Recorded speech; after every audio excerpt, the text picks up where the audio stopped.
The year is 2011, April, a Tuesday.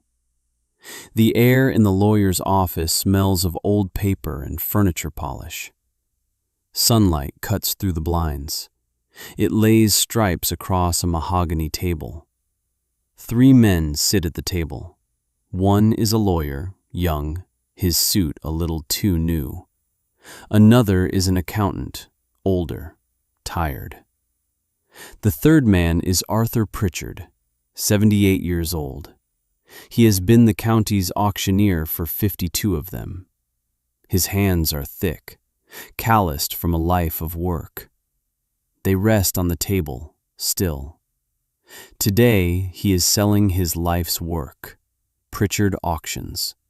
The brick building on the corner of Main and 3rd, the gravel lot where 1,000 lives were bought and sold. Tractors and combines and household goods, the sum of a community's fortunes, changing hands under his watch. His voice, a gravelly boom, is quiet today. He is here to see the final bids. The bank handled the sale, sealed envelopes. The lawyer, Daniel, clears his throat. He slits the first envelope, reads the number, nods. He slits the second, reads it, raises an eyebrow. A strong offer. He picks up the 3rd envelope. It's heavy, thick paper. No corporate logo, just a name typed in the corner. Miller Farms Incorporated. Daniel slits it open. He unfolds the single sheet of paper inside. His eyes scan the bid proposal. He stops. His face goes blank. He reads the page again, slower this time. The accountant leans forward. "What is it, Dan?" The lawyer doesn't answer. He just stares at the paper. Arthur Pritchard feels a knot in his stomach. A low bid? An insult? He has his pride. Finally, the lawyer looks up. He looks directly at Arthur. His voice is soft. "Well, Arthur, it seems you have a buyer." The accountant grows impatient. "Who is it? What's the number?" Daniel slides the paper across the polished table. The accountant picks it up. He reads the number and lets out a low whistle. It's more than fair. It's generous. More than the business is worth, if we're being honest. And it's all cash, no financing. Closing in 30 days.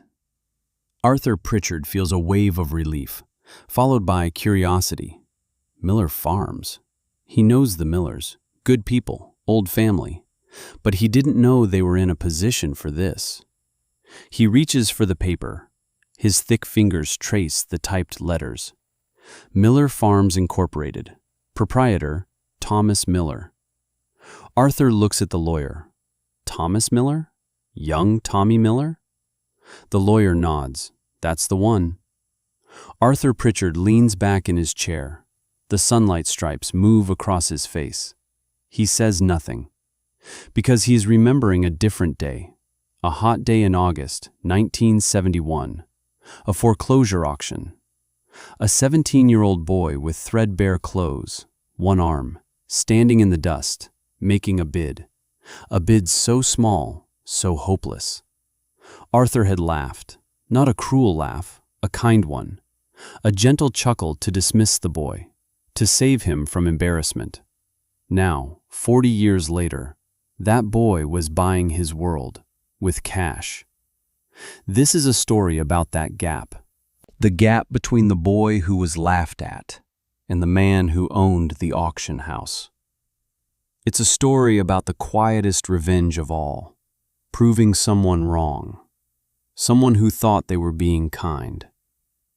If you believe these are the stories worth telling, the ones about quiet strength and long memory, consider subscribing to this channel. We don't chase headlines here, we dig for roots. Let me tell you about Thomas Miller. He was born in 1954, the youngest of 3, a farm kid.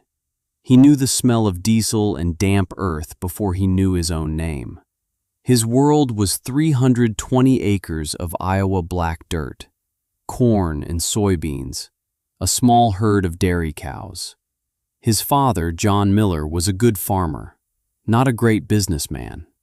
He trusted too much. He borrowed when he should have saved. He believed in a handshake. In a world that was starting to demand contracts.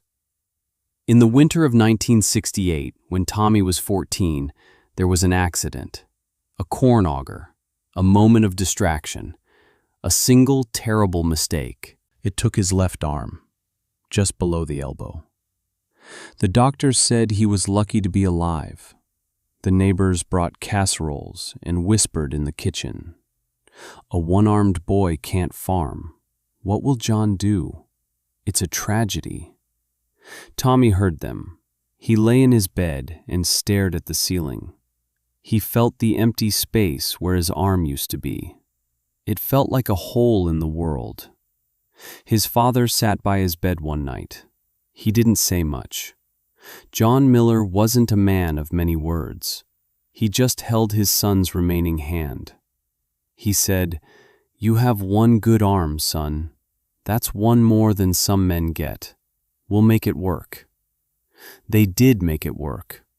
Tommy learned to do everything with one hand. Tie his shoes, drive a tractor, fix an engine. He built a series of hooks and clamps in the workshop, custom tools to hold what he couldn't. His father watched him, a quiet pride in his eyes. But the farm was failing. The accident had created medical bills, a mountain of them. Then a year of drought, then a year of flood. The bank, which had once been so friendly, grew cold. The letters started arriving. Past due. Final notice. In the spring of 1971, the foreclosure notice was nailed to the barn door. John Miller didn't fight it. He was a broken man. The farm had been in his family for 3 generations. He had lost it. They moved into a small rental house in town. Tommy's mother took a job at the diner. His father found work at the grain elevator, lifting bags, his spirit shrinking a little more each day. The auction was set for August 14th, 1971, a Saturday. The whole county would be there. Arthur Pritchard was the auctioneer. Everyone knew Arthur. He was a pillar of the community, deacon at the First Baptist Church, coached Little League for 20 years. He had a big, booming voice and a smile that made you feel welcome. He was a decent man, a good man. He knew the Millers. He felt for them. He really did. That morning, the yard of the Miller farm was filled with people, neighbors and strangers, picking over the remnants of a life. The tractors were lined up, a John Deere 4020, an International Harvester 806. The plows, the discs, the planters, all bearing the rust and scars of hard work. Tommy Miller stood at the edge of the crowd. He was 17. His left sleeve was pinned neatly at the elbow. He wasn't there to watch. He was there to buy. In his pocket, he had $73, money he had saved over 2 years, from trapping muskrats in the winter, from selling night crawlers to fishermen in the summer. It was everything he had in the world. He wasn't trying to buy a tractor. He knew that was impossible. He had his eye on one thing, Lot 114, a small 2-bottom plow, an old Oliver. It was small enough to be pulled by a garden tractor. If he had the plow, he thought. He could find a patch of land somewhere, a forgotten corner. He could make a start. The bidding began. Arthur Pritchard was in his element. His voice rolled over the crowd, a rhythmic chant. $5 bid, now 10, now 10. Will you give me 10? He sold the housewares first, the furniture, the dishes. Tommy's mother stood on the porch of the rented house, unable to watch. Then came the tools from the workshop. John Miller's wrenches and sockets, sold for pennies on the dollar. Tommy watched his father's face. It was a mask, blank and still. Finally, they moved to the equipment. The big tractors went first, for thousands of dollars, money that felt like a foreign language to Tommy. Then came lot 114, the little Oliver plow. "All right, folks," Arthur's voice boomed. "Here we have a nice little plow, good condition. Who'll start the bidding for me at $20? $20. Silence. Nobody wanted it. It was too small for a real farm, too big for a garden. "Who'll give me 20? Arthur scanned the crowd. "Do I hear 10? $10? Tommy's heart was pounding. He could afford that. He could afford more than that. He took a deep breath. He raised his hand, his one good hand. He shouted a number. $5. His voice cracked. The crowd turned to look at him. The one-armed Miller boy, standing there, bidding on his own family's plow. Arthur Pritchard saw him. He stopped his chant. He looked at Tommy, and a slow smile spread across his face. It wasn't a mean smile. It was a gentle, paternal smile. He let out a soft chuckle, the kind of sound a father makes at a child's foolishness. "Son," he said into the microphone. His voice boomed across the yard. "Let's not waste folks' time. We need a real bid to get this going." The crowd chuckled with him, not cruelly. It was a sound of pity, of shared understanding that the boy was in over his head. They were laughing with Arthur, at the sad, sweet absurdity of it all. Tommy's face burned. He felt 100 pairs of eyes on him. He lowered his hand. He said nothing. He just stood there as Arthur Pritchard looked away, looking for a real bidder. Someone else, a scrap dealer, eventually bought the plow for $15. Tommy watched them load it onto a truck. He turned and walked away. He didn't look at his father. He didn't look at anyone. He just walked the 2 miles back to the rental house in town. His $73 felt like a lump of lead in his pocket. He had been dismissed. Not with anger, not with contempt. Something softer, and in some ways worse. He had been treated like a child, not even worthy of a real refusal. Just a laugh. Have you ever been told you couldn't do something? Not by an enemy, but by someone who genuinely believed they were protecting you. Someone who smiled as they shut the door. Certainty about another person's capabilities, delivered with kindness. It's the most dangerous limitation there is, because you can't fight it with anger. You can only disprove it, with decades of work.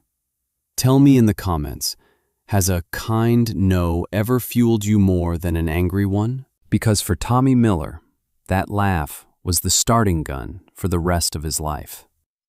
He went home.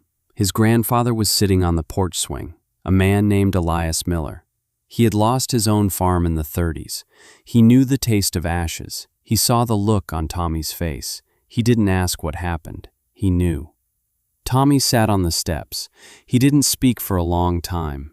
Finally, he told his grandfather about the bid, about the laugh. He expected sympathy. He expected anger on his behalf. Elias just kept rocking. He looked out at the small, dusty yard. He pointed a gnarled finger at the ground. "They sold the house," he said. His voice was quiet. "They sold the barn. They sold the iron. They took everything from your father except the dirt on his boots." He paused. He looked at Tommy. "They can't sell the knowledge, son. They can't auction off what's in your head and in your hands. They took the tools. They left the dirt. And the dirt is enough. The dirt is enough." That phrase settled into Tommy's soul. It became his creed. He didn't need their tools. He didn't need their permission. He just needed dirt. A few days later, a pickup truck pulled up to the rental house. It was Silas Croft, an old farmer from the next township over. He was a man of few words and deep principles. He asked for Tommy. Tommy came out onto the porch. Silas looked him up and down. "Heard what happened at the auction," he said. Tommy just nodded. Silas spat a stream of tobacco juice into the dust. "Your granddad, Elias. He brought 2 of his own milk cows over to my dad's place during the Depression, fed our family for a winter, never asked for a dime." Tommy didn't know what to say. Silas pointed to the west. "I got a 5-acre plot at the back of my property, up against the creek. It's rocky, hard to get to. I haven't worked it in 20 years. He looked Tommy square in the eye. "You want to work it?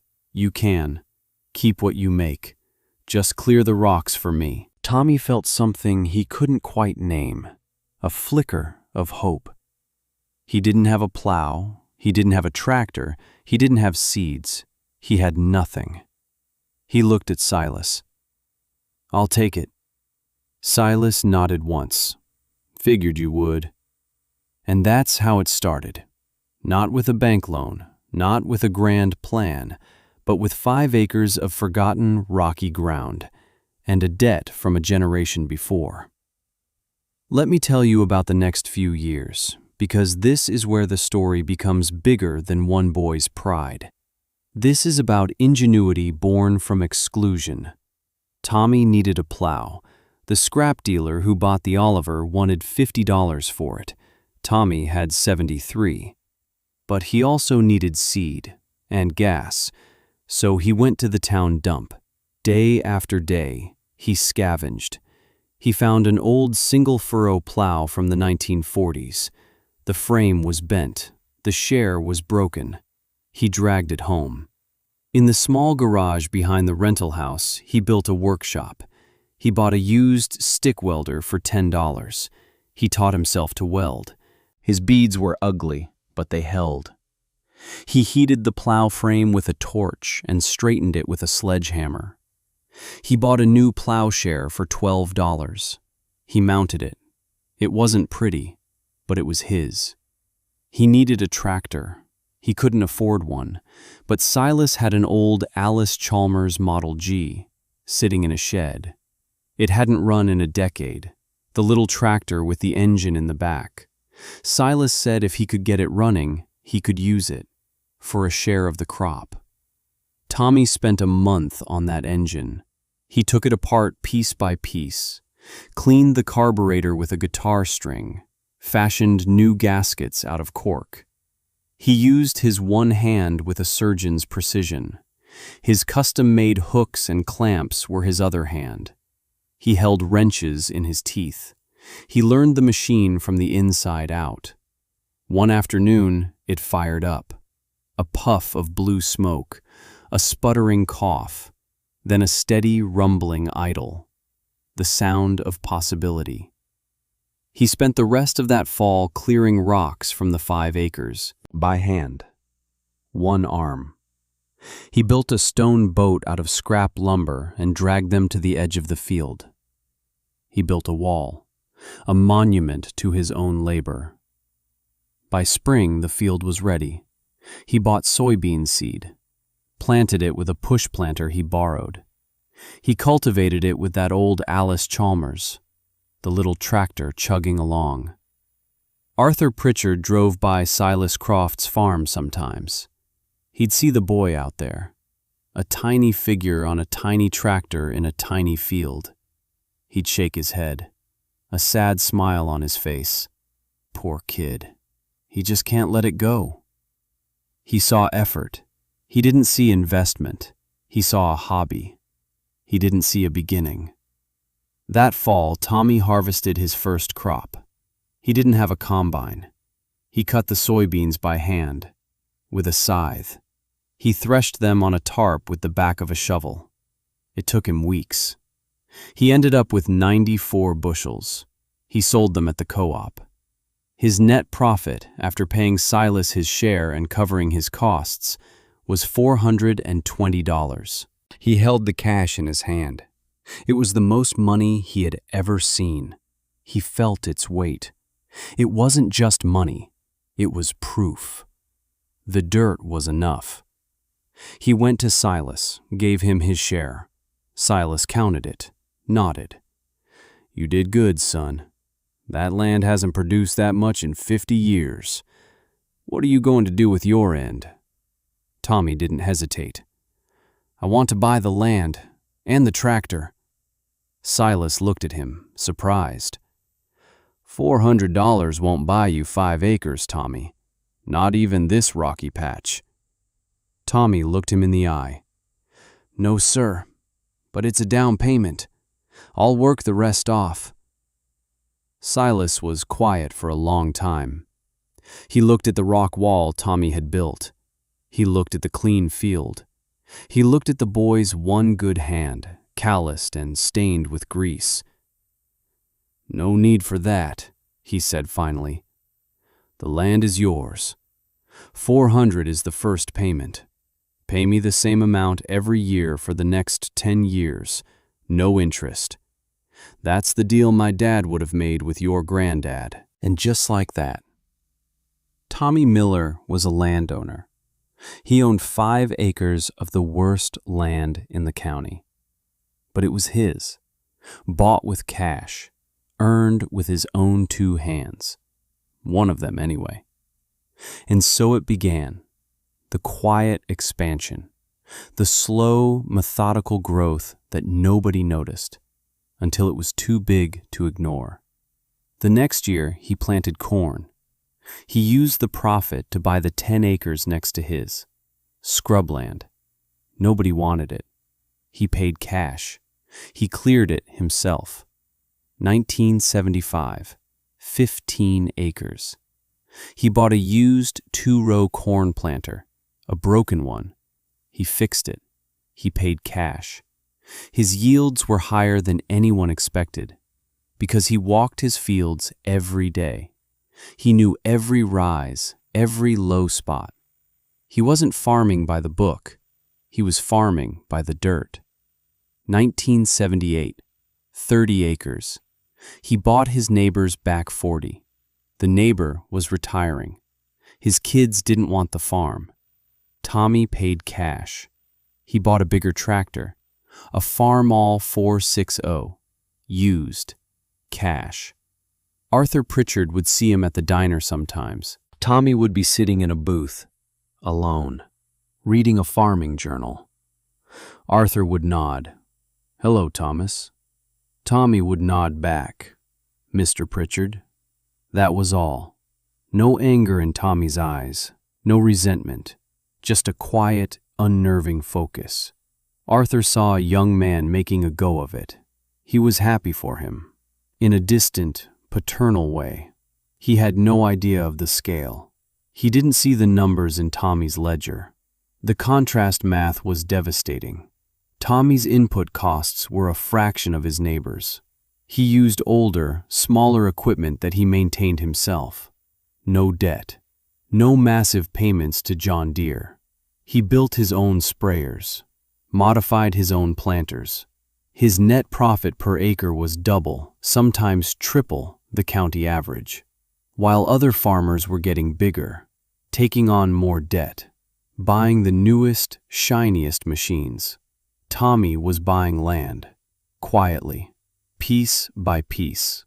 1982, 80 acres, cash. 1985, the farm crisis hit. Land prices plummeted. Interest rates soared. Farmers who were leveraged to the hilt went under. Foreclosure auctions became a weekly event. Arthur Pritchard was busy. His voice boomed over sale after sale, selling off the dreams of his neighbors. He hated it, but it was his job. Tommy Miller didn't go to the auctions. He went to the farmers before the auctions. He'd knock on their door, sit at their kitchen table. He'd make them an offer, a fair price for their land, cash. He told them he would lease the land back to them for $1 a year. They could keep farming it, keep their homes. They just had to work with him, use his methods, cut costs, avoid debt. Some said no. Their pride was too strong. They lost everything at the auction block. But many said yes. They saw the wisdom in it. They saw the quiet strength in the one-armed man sitting at their table. By 1990, Tommy Miller didn't own 80 acres. He controlled nearly 2,000. He wasn't a landlord. He was a partner. He created a cooperative, Miller Farms Incorporated. The farmers he saved became his partners. They pooled their resources, shared equipment, bought supplies in bulk. They were an island of stability in a sea of debt, and nobody in the county seat really understood how it happened. They just knew Tommy Miller was getting things done. His father, John, came to work for him, not as a hired hand, but as a manager. Tommy put him in charge of the equipment pool. John's pride returned. His shoulders straightened. He was a Miller on Miller land again. His grandfather, Elias, lived to see it. He'd sit on the porch of Tommy's new house, built on the original 5 acres. He'd watch the tractors go by. He'd nod. "The dirt is enough," he'd say. Arthur Pritchard watched it all from a distance. He saw the Miller Farms trucks on the road. He heard the talk at the co-op about Miller's yields, about his strange business model. Arthur felt a strange mix of pride and confusion. He remembered the boy at the auction, the laugh. He had been so certain, so sure he was doing the right thing, protecting the boy from himself. That certainty now felt like a stone in his gut. He had been wrong. So profoundly, comprehensively wrong. He wasn't a bad man. He knew that. He had just been a certain man, and his certainty had been a wall the boy had simply walked around, and then kept walking for 40 years. Which brings us back to 2011, to the lawyer's office. Arthur Pritchard staring at the bid sheet, Thomas Miller's name on the line. He felt a deep, bone-weary exhaustion, the quiet witness. He had been the quiet witness to a victory he never even knew was being fought. The lawyer cleared his throat again. "So, Arthur, do we accept the offer?" Arthur just nodded. There was nothing else to do. A week later, Tommy Miller walked into the office of Pritchard Auctions. He was 57 years old. His hair was gray at the temples. His face was lined from the sun. His left sleeve was still pinned at the elbow. Arthur was sitting behind his desk. The office was filled with memorabilia, photographs of prize-winning cattle, antique auction posters, a lifetime of transactions. Tommy stood in the doorway. The two men looked at each other. 40 years collapsed into a single moment. Arthur spoke first. His voice was quiet, not the auctioneer's boom. "The business is yours, Thomas. Congratulations." Tommy nodded. "Thank you, Arthur." He walked into the room. He looked around. "You built a good business, a respected one." Arthur shrugged. "I did my best." There was a long silence. The air was thick with unspoken words. Finally, Arthur looked at Tommy. "I need to ask you something. That day, at your father's auction." Tommy's face didn't change. He just waited. "Why didn't you ever say anything?" Arthur asked. "All these years, you never once threw it in my face. You could have. Lord knows you earned the right." Tommy looked at the photos on the wall. He thought for a moment. "What would I have said?" he asked. "You weren't being cruel, Arthur. You were being certain. You were sure you knew my limitations. You were trying to be kind." He turned to face the older man.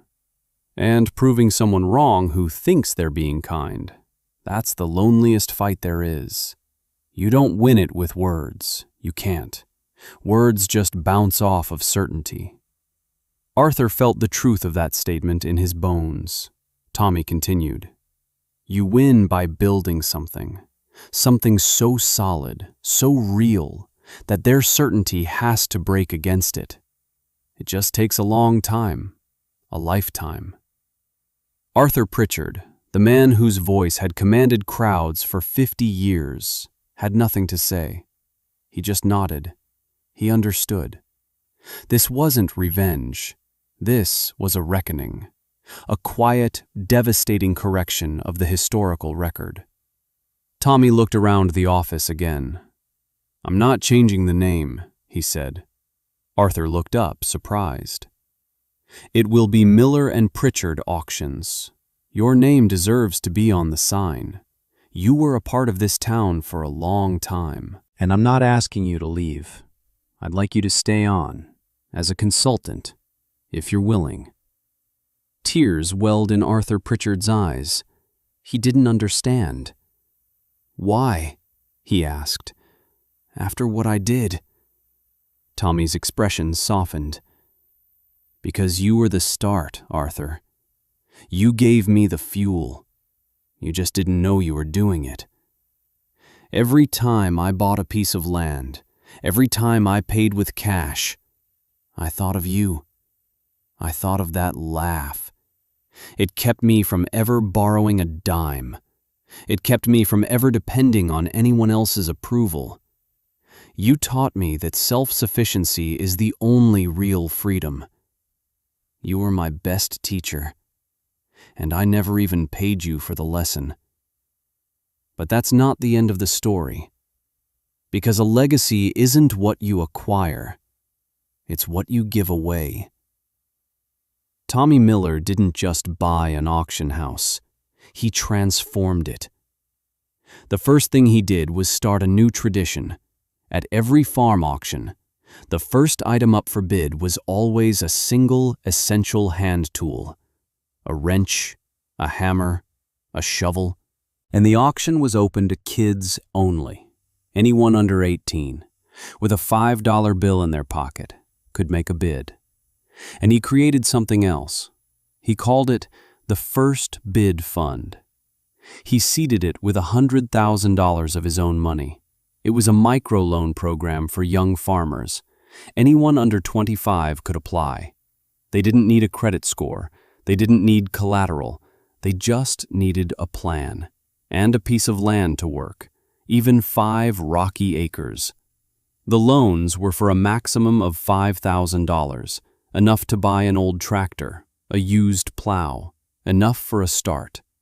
The only condition was that they had to meet with Tommy once a month, not for a business review, but for coffee. He mentored them. He taught them his methods, how to build what they couldn't buy, how to value dirt over iron, how to stay out of debt. Over the next decade, the First Bid Fund helped launch over 60 young farmers in the county. It changed the face of the community. Young families started moving back instead of away. The school that was about to close stayed open. The small businesses on Main Street saw more customers. Tommy's legacy wasn't in the thousands of acres he controlled. It was in the hundreds of acres he helped others begin to work. It was a ripple effect. From a single stone of humiliation, dropped in a pond 40 years earlier. Today, if you go to that auction house, Miller and Pritchard Auctions, you'll see Arthur's name is still on the sign. He worked there until the day he died, a trusted advisor and a friend. And in the main office, behind the front desk, there's a glass case on the wall. Inside it, resting on a piece of velvet, is an old wooden gavel. It's worn smooth from 50 years of use. Arthur Pritchard's gavel, the one he used on August 14th, 1971. Sometimes, Tommy Miller's granddaughter comes into the office after school. She's 10 years old. She looks at the gavel. She asks him the story. And he tells her. He tells her about a boy with one arm and $73. He tells her about a laugh. And he tells her about the dirt. He leans in close and tells her the most important part. Never let anyone else's certainty define the size of your world, especially when they're being kind. The story of Thomas Miller isn't really about land or money. It's about a fundamental truth. The world will always tell you what it thinks you are capable of. It will draw a line around you, sometimes with a sneer, but more often with a gentle, pitying smile. It will do it to protect you, to save you from disappointment. And your life's work is to quietly, patiently, and relentlessly prove it wrong. Right now, somewhere in the world, a young person is being told they can't. A door is being gently closed. A bid is being laughed at. They are being protected from their own ambition. If this story reminded you of someone who is in that fight right now, share it with them. Because sometimes the best fuel isn't encouragement. It's the quiet, burning memory of a single, kind, dismissive laugh, and the knowledge that decades of work is the only proper reply. Thank you for listening, and subscribe for more stories about the quiet ones, the ones who build empires in the silence while the world isn't watching.